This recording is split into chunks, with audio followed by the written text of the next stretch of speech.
এই যে শবে বরাত আসছে, ভাগ্যে ভালো কিছু লেখা হয় শবে বরাতে, এই বিশ্বাস থেকে হুমড়ি খেয়ে মানুষ মসজিদে আসে, ঠিক না ঠিক? ভাগ্যে ভালো কিছু লেখা হয় কবে?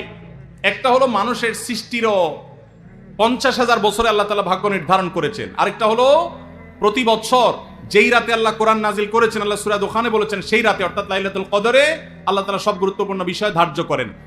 শবে বরাত যেটাকে আমরা বলি মধ্য শাবানের রাত, এই রাতে ভাগ্য নির্ধারণ হয় এই মর্মে বিশুদ্ধ হাদিস বর্ণিত নাই। তারপরে আমরা জেনারেলি বলি ভাগ্যে যেন ভালো কিছু আল্লাহ লেখেন, আপনার নসিবে যেন ভালো কিছু আসে, আপনার রিজিকে যেন আল্লাহ বরকত দান করেন, এর জন্য বেশ কিছু আমল আমরা কোরআন হাদিসের আলোকে বলতে পারি, সাজেশন দিতে পারি। তবে তার আগে আমাদেরকে জানতে হবে যে ভাগ্য সুপ্রসন্ন হওয়া বা রিজিকে বরকত হওয়া বলতে কি বোঝায়।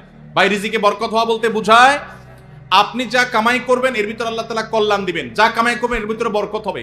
প্রাচুর্য না, অনেক টাকা না, যা হবে এটাতে কি হবে? বরকত হবে। আমরা কি বরকত চাই না সম্পদ বেশি চাই? বরকত চাই।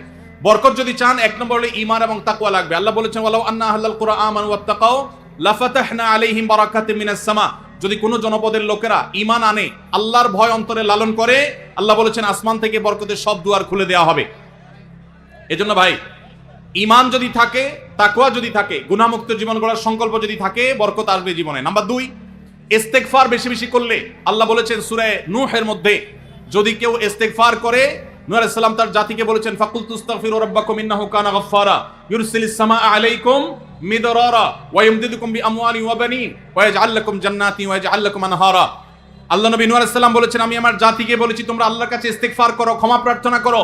বেশি বেশি ইস্তেগফার করলে আল্লাহ তাআলা রিজিকের মধ্যে বারাকা দিবেন, অভাব দূর করবেন, সম্পদে এবং আল্লাহ তাআলা বরকত দান করবেন। তাহলে 2 নম্বর আমল হলো ইস্তেগফার করা, রিজিকে বরকত হবে ইনশাআল্লাহ। নাম্বার 3, শুকর আদায় করা। আল্লাহ বলেছেন লা ইন শাকারতুম লা আযীদান্নাকুম।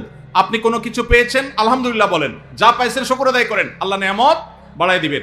নাম্বার 4, দান সাদাকা করা।